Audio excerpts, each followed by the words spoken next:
اعوذ باللہ من الشیطان الرجیم بسم اللہ الرحمن الرحیم 613 عیسوی کو جب آپ صلی اللہ علیہ وآلہ وسلم کی عمر تقریباً 44 سال تھی، اس دوران کوہ صفا کی تقریر اور دعوت ذوالعشیرہ کی تقریر کے بعد آپ اور آپ کی باتیں لوگوں کی گفتگو میں شامل ہو۔ اکثر لوگوں کو ایسی گفتگو کرنے کا موقع مل گیا جو کہ ان کے تجربات سے بالکل مختلف تھی۔ لوگ اپنی فہم و فراست کے مطابق آپ صلی اللہ علیہ وآلہ وسلم کی باتوں کو پرکھتے تھے، ذہن میں ان کے سوال پیدا ہوتے تھے اور آپ صلی اللہ علیہ وآلہ وسلم ان کے سوالوں کے جواب دیتے تھے دلیل کے ساتھ اور بہت ہی سادہ انداز۔ آپ صلی اللہ علیہ وآلہ وسلم کا موضوع گفتگو توحید سے شروع ہوا اور بڑے ہی سادہ انداز میں آپ صلی اللہ علیہ وآلہ وسلم نے اپنی تبلیغ کا آغاز کیا۔ مثال کے طور پہ آپ صلی اللہ علیہ وآلہ وسلم نے سب سے پہلے لوگوں سے یہ منوایا کہ میں ایک سچا اور امین انسان ہوں۔ اس کے بعد آپ صلی اللہ علیہ وسلم نے فرمایا کہ خدا ایک ہے، اسی نے اس کائنات کو بنایا اور وہی اس کائنات کو ختم کرے گا۔ میں اللہ کا پیغمبر ہوں اور میرا کام ہے کہ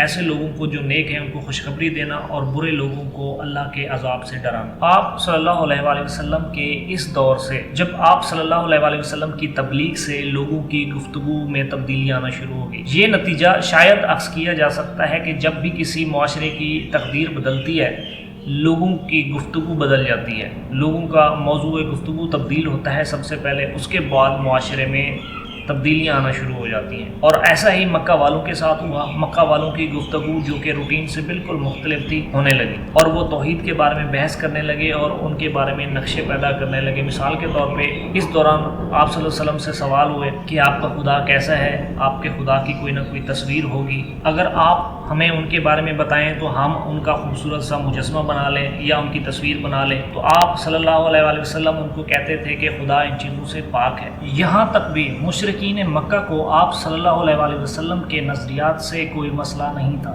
مسئلہ تب سے شروع ہوا جب آپ صلی اللہ علیہ وآلہ وسلم کے نظریات لوگوں کے اندر مقبول ہونا شروع ہو گئے، کیونکہ مقبولیت اپنے ساتھ ارد گرد حسد لے کر آتی ہے اور جہالت اور معاش اس حسد کو مزید خطرناک بنا دیتے ہیں۔ اور یہاں تک آپ صلی اللہ علیہ وآلہ وسلم نے بتوں کو بہت زیادہ برا بھلا نہیں کہا، بس توحید کا پیغام پہنچایا اور توحید کا تعارف کرایا۔ معاملہ یہاں سے مشکل ہونا شروع ہو گیا جب غریب طبقہ آپ صلی اللہ علیہ وآلہ وسلم کی باتوں سے متاثر ہونے لگا، کیونکہ ان کو یہاں پر اپنی بہتری محسوس ہونا شروع ہو گئی۔ تقریباً 614 عیسوی کو جب آپ صلی اللہ علیہ وسلم کی عمر 45 سال تھی اور 5 نبی کو ایک دن آپ مینا کے پاس موجود تھے، کچھ لوگ آپ کے پاس جمع ہوئے اور انہوں نے آپ صلی اللہ علیہ وسلم سے سوال کیا کہ اگر آپ سچے ہیں اور آپ کا خدا سچا ہے تو ہمیں کوئی دلیل دیجیے۔ ان میں سے کسی نے کہا کہ اگر آپ چاند کے 2 ٹکڑے کر دیں تو ہم آپ کو مان لیں گے۔ تو روایت کے مطابق یہ ہے کہ آپ صلی اللہ علیہ وسلم نے چاند کی طرف اشارہ کیا اور اللہ سے دعا کی تو لوگوں نے دیکھا کہ چاند کے 2 ٹکڑے ہوئے اور اس کے بعد چاند دوبارہ آپس میں مل گیا۔ یہ آپ صلی اللہ علیہ وسلم کا ایک معجزہ ہے۔ بہت سارے لوگوں نے اس کو تسلیم کیا لیکن بہت سارے مشرکین نے اس کو تسلیم نہیں کیا۔ اس واقعے کو شق القمر کا واقعہ کہا جاتا ہے اور اس کا ذکر قرآن میں بھی موجود ہے۔ نبوت کے چھٹے سال تقریباً 615 عیسوی کو جمادی الثانی 20 کو حضرت بی بی فاطمہ بنت رسول کی ولادت ہوئی۔ آپ صلی اللہ علیہ وآلہ وسلم نے غریب کو حقوق دے کر ان کو زبان دے دی تھی، ان کے اندر ہمت پیدا ہو گئی اور وہ اپنے سرداروں کے سامنے بولنے لگے، اور یہی چیز سرداروں کے لیے سب سے تکلیف دہ بات میں آتی ہے۔ نتیجتاً مکہ کے سرداروں نے غریبوں کو پہلے کنونس کیا، آپ صلی اللہ علیہ وسلم کے خلاف کرنے کی کوشش کی، لیکن جب ایسا نہ ہوا تو وہ تشدد پر اتر آئے۔ مشرکین مکہ نے اپنا غصہ اور حسد غریبوں پر نکالنا شروع کر دیے اور ان کو اذیت دینا شروع کر دی۔ 6 نبی کو تقریباً 615 عیسوی کے دوران تبلیغ اسلام سے نئے مسلمان قبیلہ بنی مخزوم کے ارقم بن ابو الارقم کے گھر جمع ہونے لگے۔ بعض کے مطابق ارقم حضرت ابو بکر کی تبلیغ پر ایمان لانے والے 7ویں فرد تھے اور وہ لکھنا پڑھنا جانتے تھے۔ دار ارقم اسلام کی پہلی درسگاہ قرار پائی۔ حضرت بلال بھی ان 7 افراد میں تھے جنہوں نے تبلیغ اسلام کی ابتدا میں اسلام قبول کر لیا تھا۔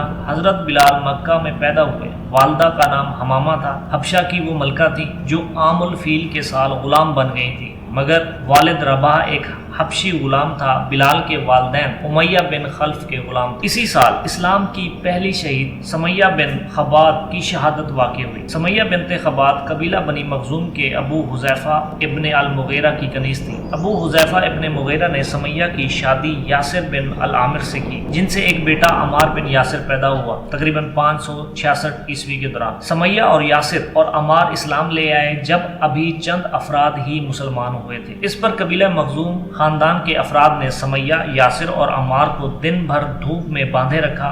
ان پر تشدد کیا۔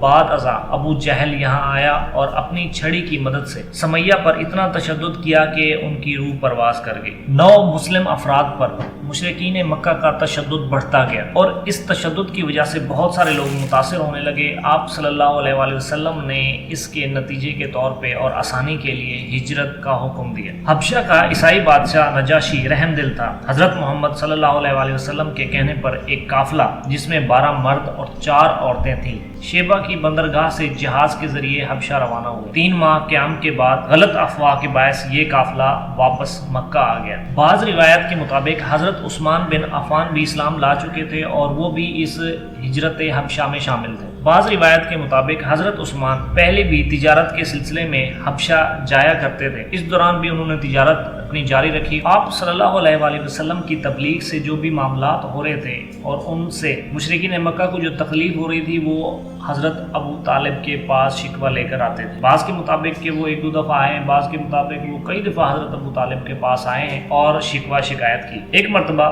وہ حضرت ابو طالب کے پاس آئے کہ آپ ہمارے لیے بہت معتبر ہیں، ہم آپ کا احترام کرتے ہیں، لیکن محمد سے پوچھیں کہ وہ کیا چاہتا ہے، جو بھی چاہتا ہے کہ ہم اس کو دینے کے لیے تیار ہیں، لیکن وہ یہ کام نہ کرے جو وہ کر رہا ہے جس سے ہمارے بزرگوں کی اور ہماری تذلیل ہو رہی ہے۔ تو روایت میں ہے کہ حضرت ابو طالب نے 1-2 مرتبہ اس معاملے کو ٹھنڈا کرنے کی کوشش کی اور کہا کہ ہاں میں سنبھال لوں گا۔ سردار مکہ اور مشرکین مکہ کو اس وقت سب سے زیادہ غصہ آیا جب انہوں نے سنا کہ حضرت محمد نے ان کے بتوں کے بارے میں بہت برا کہا۔ مثال کے طور پہ آپ صلی اللہ علیہ وسلم نے فرمایا کہ ان بتوں کا جو لکڑی اور پتھر کے ہیں ان کا کوئی فائدہ نہیں، ان کو پوجنے کا کوئی بھی فائدہ نہیں، ذرا برابر بھی فائدہ نہیں۔ یہ بات سن کر ان کو بہت طیش آیا اور وہ وفد بنا کر حضرت ابو طالب کے پاس آئے، اور اس دفعہ ان کا لہجہ بڑا سخت تھا اور انہوں نے حضرت ابو طالب سے کہا کہ ہم نے پہلے بھی آپ کو تنبیہ کر چکے ہیں کہ اپنے بھتیجے کو روک لیں۔ اب اگر انہوں نے ہمارے خداؤں کی توہین کی جو کہ ہمارے بزرگوں کی طرف سے آ رہے ہیں اور ہمارے بزرگ بھی ان کو پوچھتے تھے تو ہم اب معاف نہیں کریں گے۔ حضرت ابو طالب آپ صلی اللہ علیہ وآلہ وسلم کے پاس آئے اور سارا واقعہ بتایا، تو اس دوران آپ صلی اللہ علیہ وآلہ وسلم نے واضح جواب دیا کہ میں اللہ کا پیغمبر ہوں، اگر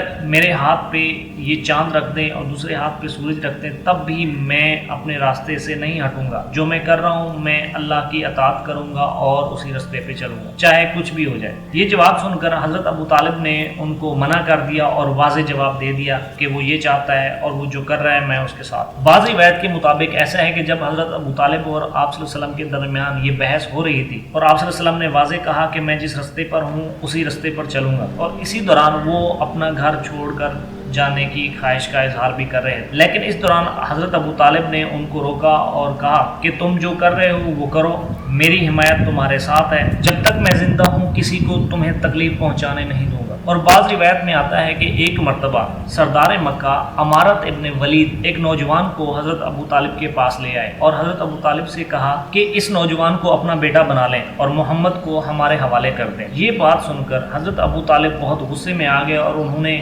جواب دیا کہ یہ کیا نا انصافی والی بات تم کر رہے ہو کہ میں اپنا بیٹا تمہارے حوالے کر دوں کہ تم اسے قتل کر دو اور میں تمہارے بیٹے کو اپنا بیٹا بنا لوں تاکہ میں اس کی پرورش کروں۔ حضرت ابو طالب بہت غصے ہوئے اور انہوں نے واضح جواب دیا کہ جب تک میں ہوں محمد کو کوئی کچھ نہیں کہہ سکتا۔ تقریباً اس واقعے سے حضرت ابو طالب کے ایمان کے بارے میں یہ اندازہ لگایا جا سکتا ہے کہ وہ آپ صلی اللہ علیہ وآلہ وسلم کے عقائد کے حامی تھے یا مخالف۔ 7 نبوی کو تقریباً 616 عیسوی کے دوران حضرت عمر نے اسلام قبول کیا۔ حضرت عمر اول میں آپ صلی اللہ علیہ وآلہ وسلم کے قتل کے قائل تھے اور شدید مخالف تھے، یہاں تک کہ قتل کے ارادے سے نکلے مگر نومیل حکیم سے ملاقات ہوئی۔ نومیل نے جو کہ پوشیدہ اسلام لا چکا تھا کہا کہ اے عمر، اگر تم محمد صلی اللہ علیہ وآلہ وسلم کو مارنے کا ارادہ رکھتے ہو تو کیا عبد الشمس کی اولاد تمہیں چھوڑ دیں گے؟ جاؤ اور اپنے گھر کی راہ لو۔ حضرت عمر گھر آئے غصے میں۔ اس دوران حضرت عمر کے بہنوئی اور چچا زاد سعید بن زید سورہ طٰہٰ کی تلاوت کر رہے تھے۔ حضرت عمر کو غصہ آیا۔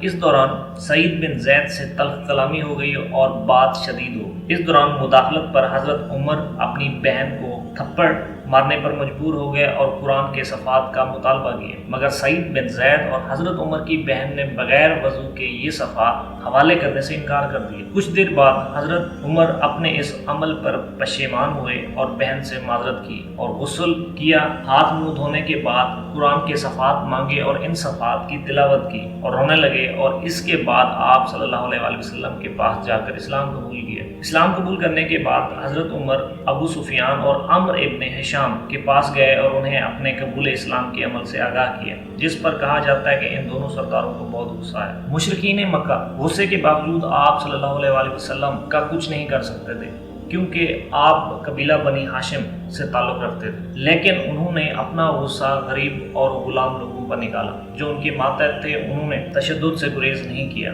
اس تشدد کے پیش نظر غریب طبقہ سب سے زیادہ متاثر ہوا، تو آپ صلی اللہ علیہ وسلم نے پہلی ہجرت کے بعد دوسری ہجرت کا بھی حکم دیا، اور وہ بھی حبشہ کے علاقے میں۔ اس ہجرت میں تقریباً 73 مرد اور 18 عورتیں تھیں، اور اس قافلے کی قیادت جعفر ابن ابی طالب نے کی۔ اہل کفار نے اس قافلہ کا تعاقب کیا، مگر قریش کے آنے سے پہلے قافلے کے افراد کشتیوں پر سوار ہو کر نکل چکے تھے۔ اہل قریش کے دو بڑے قبائل بنو مخزوم اور عبد الشمس نے آپس میں تحریری معاہدہ کیا کہ کوئی بھی شخص بنی ہاشم سے رشتہ دے گا نہ لے گا، نہ کچھ خریدے گا اور نہ ہی کچھ بیچے گا۔ اس طرح آپ صلی اللہ علیہ وسلم اور ہاشمی خاندان کے ساتھ تعلقات منقطع کر دیے گئے، اور شیب ابی طالب جو مکہ کے پاس ایک گھاٹی ہے میں محصور کر دی۔ معاہدے کے پیش نظر تمام بنی ہاشم کے افراد چاہے وہ مسلم ہوں یا نہ ان کی زد میں آتے تھے، لہٰذا ابو جہل اور ابو لہب کے علاوہ تقریباً تمام بنی ہاشم شیب ابی طالب میں آ گئے۔ جب مشرکین کا کوئی بس نہیں چلا تو انہوں نے آخرکار آپ صلی اللہ علیہ وسلم اور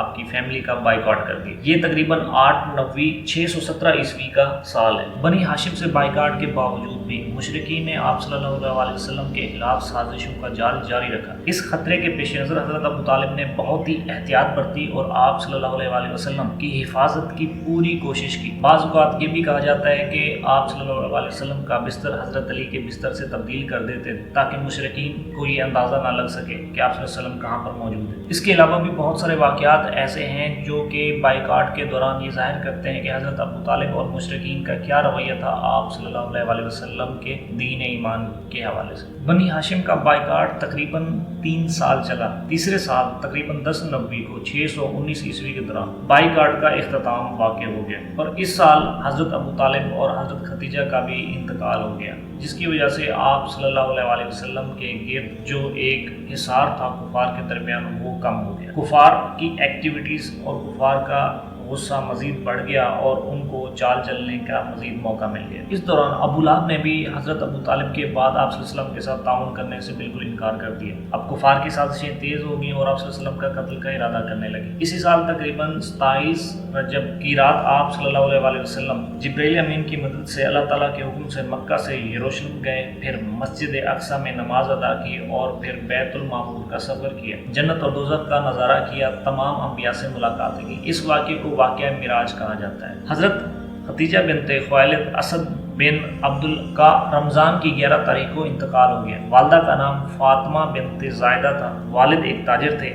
بعض مسلمانوں کے مطابق حضرت ختیجہ کی آپ صلی اللہ علیہ وسلم سے تیسری شادی تھی، یا بعض کے مطابق پہلی شادی تھی۔ بعض مسلمانوں کے مطابق آپ صلی اللہ علیہ وسلم سے شادی کے بعد حضرت ختیجہ سے 3 بیٹے اور 4 بیٹیاں ہوئیں، حضرت زینب، رقیہ، ام کلثوم اور فاطمہ، اور بیٹے القاسم، عبداللہ اور ابراہیم ہوئے۔ بعض کے مطابق صرف ایک ہی بیٹی حضرت فاطمہ تھی، باقی بیٹیاں لے پالک تھیں۔ حضرت ختیجہ کی پیدائش تقریباً 555 عیسوی کو ہوئی اور وفات رمضان 10 یا 11۔ مشرکین مکہ کی شدید مخالفت اور سازشوں کے باوجود آپ صلی اللہ علیہ وسلم نے تبلیغی سلسلہ جاری رکھا۔ اس حوالے سے 11 نومبر کو 620 عیسوی کے دوران آپ صلی اللہ علیہ وسلم نے تبلیغ کے لیے طائف کا سفر کیا۔ وہاں کے باشندوں کو تبلیغ کی مگر انہوں نے مخالفت کی اور تشدد بھی کیا، جس کی وجہ سے آپ صلی اللہ علیہ وسلم کے جسم پر زخم بھی آئے، مگر آپ صلی اللہ علیہ وسلم نے بد دعا کرنے سے بالکل گریز کیا، بلکہ اصلاح کی دعائیں کی اور آپ صلی اللہ علیہ وسلم کو مکہ واپس آنا پڑا۔ مدینہ منورہ میں اسلام کی ابتدا ہوئی۔ بعض کے مطابق اسی سال